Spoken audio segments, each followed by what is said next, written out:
आपल्या सर्वांचं स्वागत। सर्वात प्रथम पाहूया ठळक बातम्या।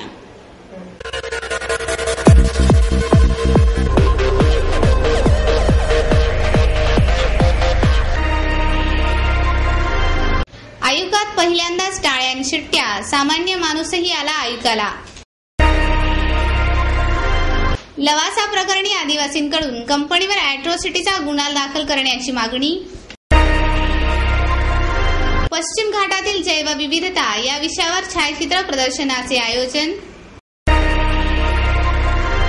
लक्ष्मीनगर येथील श्री गजानन महाराज मंदिरात चोरी करणाऱ्या चोर गजाआड।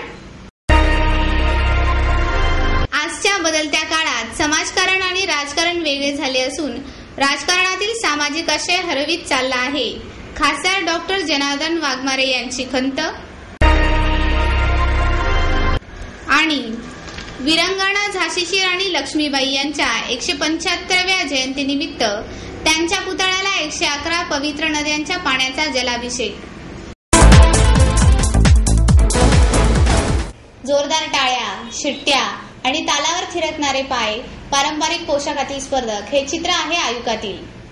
इंद्रधनुष्य महोत्सव 2010च्या निमित्ताने आयुकातील चंद्रशेखर सभागृहात समूह गीताच्या स्पर्धेनं सर्व माहोलच बदलून टाकला। विज्ञान विषयक चर्चासत्र आणि व्याख्यानाच्या पिन ड्रॉप सायलेन्स असणाऱ्या या सभागृहाला प्रेक्षकांनी अक्षरशः डोक्यावर घेतले। गुरुवारी या सभागृहात झालेल्या समूह गीताच्या कार्यक्रमास 15 विद्यापीठाच्या विद्यार्थ्यांनी सहभाग घेतला। उत्तम महाराष्ट्र विद्यापीठ जळगाव यांच्या भारत हमारी माँ है या देशभक्तीपर गीताने स्पर्धेला सुरुवात झाली। कवी कुलगुरू कालिदास विश्वविद्यालय नागपूर यांनी सादर केलेल्या मेरे भारत तुझमें मैं रोशन आणि चला ग मंगळा गौरीचा करूया जागर या गाण्यांनी रसिक प्रेक्षकांची मने जिंकली। लोकसंगीत, भारूड, जागर, भजन अशा विविध गाण्यांचा आस्वाद आयुकामध्ये प्रथमच अनुभवायला मिळाला। यावेळी स्पर्धकांनी भारताची परंपरा, संस्कृती आणि एकजुटता दर्शवणारी गीते सादर केली।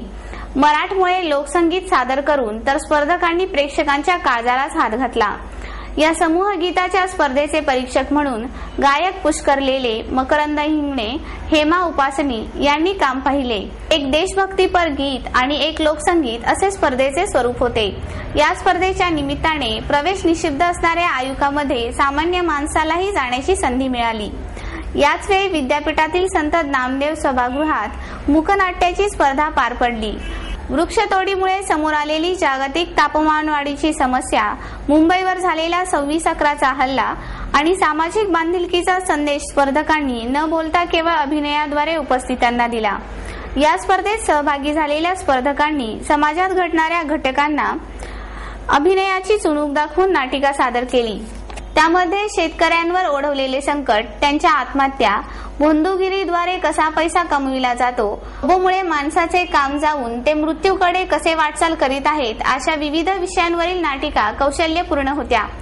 मुंबईच्या SNDT महिला विद्यापीठातील विद्यार्थिनींनी 26/11च्या हल्ल्यावर नाट्य सादर केल्यानंतर तर सभागृहात शांततामय वातावरण पसरले होते।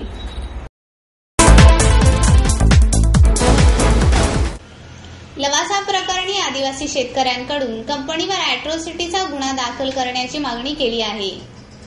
लवासा कंपनीने एजंट्स, जिल्हाधिकारी कार्यालय आणि तहसील कार्यालयातील काही अधिकाऱ्यांना हाताशी धरून आदिवासींच्या जमिनी लाटण्याचा मोठा भ्रष्टाचार केला आहे, असा आरोप भरिप बहुजन महासंघाचे अध्यक्ष प्रकाश आंबेडकर यांनी केला। आदिवासींच्या जमीन बेकायदेशीरपणे लाटल्याप्रकरणी लवासाचे अध्यक्ष आणि संचालक एजंट्स यांच्यावर अॅट्रॉसिटी अंतर्गत गुन्हा दाखल करावा असा अर्ज एका आदिवासी शेतकऱ्याने पोलीस अधीक्षकांकडे केला आहे। त्यानंतर आयोजित पत्रकार परिषदेत आंबेडकर बोलत होते। यावेळी आंदोलनाच्या राष्ट्रीय समन्वयक सुनीता सूर, नगरसेवक मारुती भापकर, भरिप बहुजन महासंघाचे शहराध्यक्ष किरण कदम, अर्जदार बंड्याभाऊ वाल्लेकर आणि अनेक आदिवासी शेतकरी उपस्थित होते। आदिवासींच्या जमिनींना बेकायदेशीर संरक्षण असून त्यांची विक्री करण्याचा अधिकार कोणालाही नसल्याचे आंबेडकर यांनी स्पष्ट केले। बंड्याभाऊ वाल्लेकर या आदिवासी शेतकऱ्याची जमीन खोटे कुलमुखत्यार पत्र तयार करून राजेंद्र रेगे यांनी घेतली। त्यानंतर ही जमीन शारदा आणि सुरेश शेट्टी यांना विकली आणि ती त्यांनी लवासा कंपनीला विकली। वास्तविक वाल्लेकर यांनी आपली जमीन कोणालाही विकलेली नाही। त्यामुळे शारदा आणि सुरेश शेट्टी यांच्यासह लवासाचे अध्यक्ष अजित गुलाबचंद आणि संचालक मंडळाविरुद्ध अनुसूचित जाती जमाती कायदा 1989च्या कलम 3 अंतर्गत गुन्हा दाखल करावा अशी मागणी करण्यात आली आहे। पोलीस अधीक्षकांनी याबाबत देहूरोड उपाधीक्षकांना चौकशी करून कारवाई करण्याचे आदेश दिले असून त्यांच्याकडून योग्य कारवाई न झाल्यास न्यायालयीन लढा लढावा लागेल असा इशाराही आंबेडकर यांनी यावेळी दिला।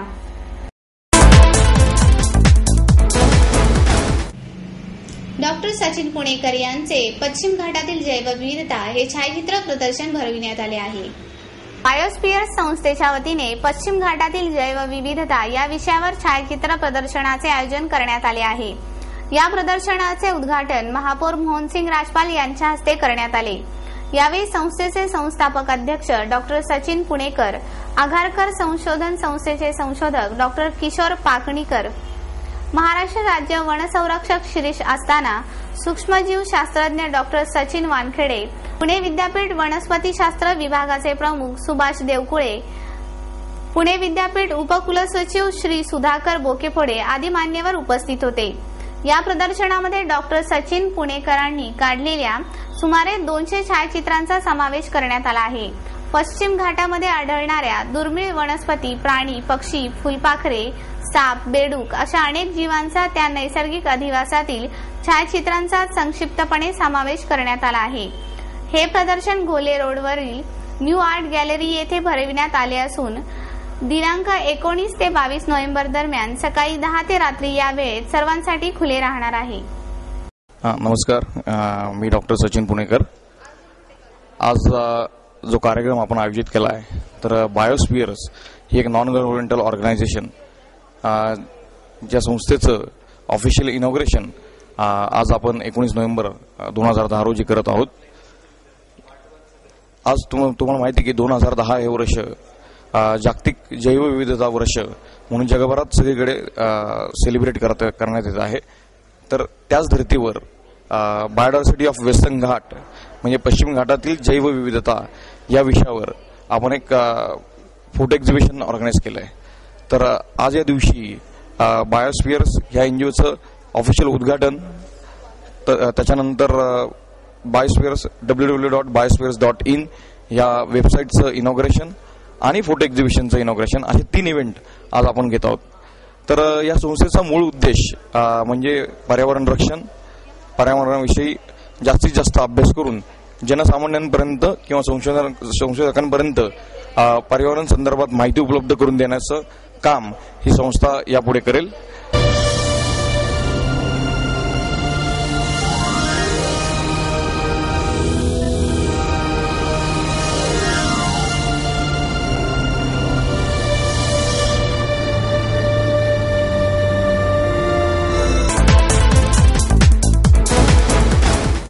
लक्ष्मीनगर येथील गजानन महाराज मंदिरामध्ये चोरी करणाऱ्या चोराला गजाआड करण्यात आले। लक्ष्मीनगर येथील गजानन महाराज मंदिरात 29 ऑक्टोबर रोजी झालेली चोरी उघडकीस आली असून या प्रकरणी राजस्थान येथील एका युवकाला अटक करण्यात आले आहे। राजेश जयगोपाल ठाकूर वय 25 राहणार चौधरी पार्क दिघी असे अटक केलेल्याचे नाव आहे। त्याच्याकडून गजानन महाराज मंदिरातून चोरीला गेलेला 4 किलो वजनाचा चांदीचा छत्र, 3 किलो वजनाचा मुखवटा, 1.5 किलो वजनाचा चौरंग, त्यामागील प्रभावळ, 1 किलो वजनाचा चांदीचा वर्क असलेला दंड, घंटा, पादुका असा एकूण 10,40,700 रुपयांचा ऐवज जप्त करण्यात आला आहे। पोलीस आयुक्त ज्ञानेश्वर फडतरे यांनी सांगितल्यानुसार राजेश हा राजस्थानमधील असून या मंदिरातील चोरीमध्ये त्याचा एक साथीदारही सामील होता। त्याच्या तपासासाठी पोलिसांची पथके रवाना झाली आहेत। ठाकूर हा सराईत चोरटा असला तरी त्याच्या विरोधात कोणताही गुन्हा दाखल झालेला नाही। त्याने एक रो हाऊस भाड्याने घेतले होते। त्या घरातून वेगवेगळ्या आकाराचे 17 LCD TV, home theatre, laptop, 2 मोटारसायकली, चोरीसाठी वापरलेली हत्यारे असा तब्बल 10 लाख रुपयांचा माल जप्त करण्यात आला आहे। मंदिरातील सीसीटीव्ही कॅमेऱ्याच्या वायरी तोडून ही चोरी झाली होती।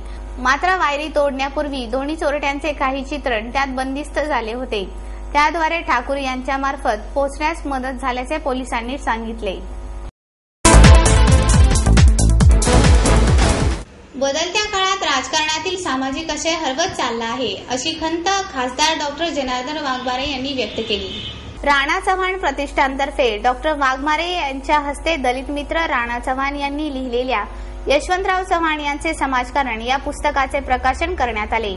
यावेळी ज्येष्ठ सामाजिक कार्यकर्ते डॉक्टर बाबा आढाव, पुस्तकाचे संपादक रमेश चव्हाण, रवींद्र चव्हाण, जयवंत लेले, विश्वास नाईक नवरे, प्रकाश पवार उपस्थित होते। यावेळी डॉक्टर वाघमारे म्हणाले, यशवंतराव चव्हाण यांनी सर्व समाज घटकांना एकत्र आणण्याचा प्रयत्न केला। त्यासाठी समाजातील विषमता दूर करण्याचा त्यांनी प्रयत्न केला। राणा चव्हाण यांनी यशवंतरावांचे कार्य बारकाईने अभ्यासले होते, त्यामुळे त्यांनी केलेले लेखन एक प्रकारचे संशोधनच आहे। यशवंतराव चव्हाणांच्या समकालीन लेखन आजही मार्गदर्शक आहे। राणा चव्हाण यांचे लेखन अनेकांच्या संशोधनाचा विषय ठरू शकेल। ते म्हणाले, राजकारण आणि समाजकारण करताना साधन सुचितता ठेवली पाहिजे, मात्र आज भ्रष्टाचाराने सर्व व्यवस्था पोखरल्या आहेत, त्याविरोधात संघर्ष करावा लागेल। हा संघर्ष उभा करण्यासाठी चव्हाण यांचे लेखन मार्गदर्शक ठरेल। पुढे बोलताना बाबा आढाव म्हणाले, यशवंतराव चव्हाण यांच्या जीवनात फुले, शाहू, आंबेडकर यांच्या विचारांचा समन्वय होता, मात्र आजही महाराष्ट्राने या विचारांचा स्वीकार केलेला नाही। आजच्या पिढीला यशवंतरावांचा अभ्यास करण्यासाठी चव्हाण यांचे पुस्तक बखर म्हणून उपयोगी ठरेल। वीरांगणा झाशीची राणी लक्ष्मीबाई यांच्या 175व्या जयंतीनिमित्त झाशीच्या राणीच्या पुतळ्याला 111 पवित्र नद्यांच्या पाण्याने जलाभिषेक करण्यात आला। स्वातंत्र्य संग्रामातील वीरांगणा झाशीची राणी लक्ष्मीबाई यांचा 19 नोव्हेंबर हा जन्मदिन। त्यांच्या 175व्या जयंतीनिमित्त शिवाजीनगर येथील बालगंधर्व रंगमंदिराशेजारील झाशीच्या राणीच्या अश्वारूढ पुतळ्याला 111 नद्यांच्या पाण्याने त्यांचे पंतू प्रदीप बाळकृष्ण नेवाळकर यांच्या हस्ते जलाभिषेक करण्यात आला। यावेळी महापौर मोहनसिंग राजपाल आणि मनपाचे अतिरिक्त आयुक्त देवणीकर आदी मान्यवर उपस्थित होते। हा जलाभिषेक समारंभ आझाद हिंद मंच यांनी आयोजित केला होता। या समारंभासाठी पुणे शहरातील विविध संघटनांच्या वतीने अभिवादन करण्यात आले। स्वातंत्र्य लढ्यातील शूर वीरांगणा झाशीची राणी लक्ष्मीबाई यांना अभिवादन करण्यासाठी आणि स्वातंत्र्य देवतेला प्रणाम करण्यासाठी पुणेकरही हजारो संख्येने उपस्थित होते।